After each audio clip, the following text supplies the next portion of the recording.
Hi friends, welcome to my channel Sri creations. నా వీడియోలు కనుక మీకు నచ్చితే లైక్ చేయండి, షేర్ చేయండి, ప్లీజ్ సబ్స్క్రైబ్ మై ఛానల్. ఇవాళ ఏంటంటే పిల్లలు సాయంత్రం పూట తినడానికి స్నాక్స్ టైపు ఉపయోగపడే చిప్స్, ఇవి చక్రం chips.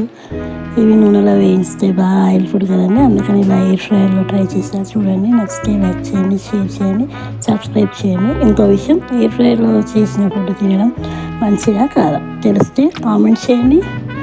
Please subscribe my channel. Please support me.